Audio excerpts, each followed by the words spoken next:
രാജസ്ഥാനിലെ രണ്ടാമത്തെ വലിയ സിറ്റിയായ ജോധ്പൂരിലേക്കാണ് അടുത്ത യാത്ര. ബോംബെ മോട്ടോർ സർക്കിളിലുള്ള ബയ്യ ഹോട്ടലിലായിരുന്നു താമസം. 250 രൂപയാണ് അവിടെ ഒരു ദിവസത്തേക്ക് റൂമിന് വരുന്നത്. ജോധ്പൂരിലെ ഏറ്റവും പ്രധാനപ്പെട്ട കുറച്ച് ടൂറിസ്റ്റ് പ്ലേസുകൾ നമുക്ക് ഈ വീഡിയോയിൽ കാണാം. ഏറ്റവും പ്രധാനപ്പെട്ട സ്ഥലങ്ങൾ ഒന്ന് മെഹ്റാൻഗർ ഫോർട്ട് എന്നാണ്, രണ്ടാമത് ഉമൈദ് ഭവൻ പാലസ്, മൂന്നാമത് ബ്ലൂ സിറ്റി വാക്ക്, നാലാമത് ജസ്വന്ത് ടാഡ, അഞ്ചാമത് സർദാർ മാർക്കറ്റിലെ ക്ലോക്ക് ടവർ. ഇതിൽ നമ്മളിപ്പം വീഡിയോയിൽ കാണുന്ന സ്ഥലമാണ് ബ്ലൂ സിറ്റി. ബ്ലൂ സിറ്റി ജോധ്പൂരിനെ പൊതുവെ അറിയപ്പെടുന്നത് ബ്ലൂ സിറ്റി എന്നാണ്. ചൂട് കുറയ്ക്കുന്നതിൻ്റെ ഭാഗമായിട്ട് പണ്ട് കാലത്ത് അവർ ഈ ബ്ലൂ കളർ അടിച്ചിരുന്നു. ഇപ്പം ഒരുപാട് സ്ഥലങ്ങളിലൊന്നും ബ്ലൂ അല്ല, ആ ഒരു ട്രഡീഷനൊക്കെ പോയിട്ടുണ്ട്. പഴയ ബിൽഡിങ്ങിന് മാത്രമേ ഈ ഒരു ബ്ലൂ കളറിലേക്കുള്ളൂ, ബാക്കിയൊക്കെ കളറൊക്കെ മാറ്റി അടിച്ച് തുടങ്ങിയത്. ബ്ലൂ സിറ്റി ഒരു നാരോ വഴികളാണ്. ഈ ജോധ്പൂർ പോകുമ്പോൾ നമ്മൾ പ്രധാനമായിട്ടും ട്രാൻസ്പോർട്ടേഷന് യൂസ് ചെയ്യേണ്ടത് ഈ റാപ്പിഡോ അല്ലെങ്കിൽ ഊബർ ബൈക്സ് ഒക്കെയാണ്. കാരണം ഇങ്ങനത്തെ സ്ഥലങ്ങളിലൂടെയൊക്കെ ഒരുപാട് യാത്രകളൊക്കെ ഉണ്ടാവും. അപ്പോൾ അത് കുറച്ചുകൂടി അഫോർഡബിൾ ആയിരിക്കും. രാജസ്ഥാനിലെ മെഹ്റാൻഗർ ഫോർട്ടിനെ കുറിച്ച് നമ്മൾ വേറൊരു ഡീറ്റെയിൽ വീഡിയോ ചെയ്യുന്നുണ്ട്, കാരണം അത് അത്യാവശ്യം കാഴ്ചക്കുള്ള സ്ഥലമാണ്.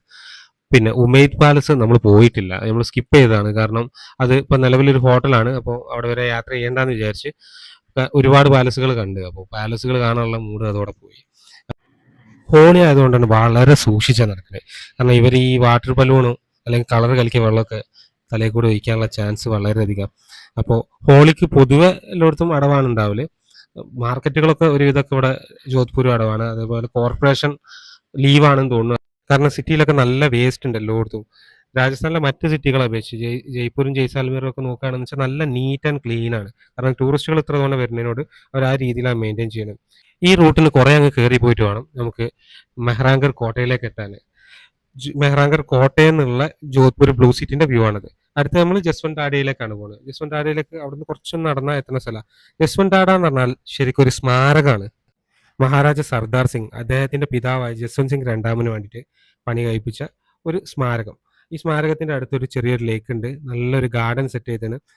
പ്രധാനമായിട്ട് വളരെ പീസ്ഫുൾ ആയിട്ട് നമുക്ക് ഇരിക്കാൻ പറ്റിയ ഒരു ഇത്. ഞാനത് നല്ല വെയിലത്താണ് ഈ സ്ഥലത്തേക്ക് എത്തിപ്പെടുന്നത്. അപ്പോൾ ഇതിൻ്റെ ഷെയ്ഡുള്ളൊരു ഭാഗത്തേക്ക് നമ്മൾ പോയി അവിടെ ഇരുന്ന് ഏതാണ്ട് ഒരു 2-3 മണിക്കൂർ ആ മാർബിളിൽ അവിടെ കിടന്ന് അത്രയ്ക്ക് പീസ്ഫുൾ ആയിട്ട്, ഓവർ ക്രൗഡഡ് അല്ല. പിന്നെ ഈ ഒരു അടിപൊളി മോണുമെൻ്റ് ആണിത്. നല്ല ആർക്കിടെക്ചറൽ ശൈലിയൊക്കെ ഭയങ്കര ബ്യൂട്ടിഫുള്ളാണ്. Full white മാർബിളിലാണ്.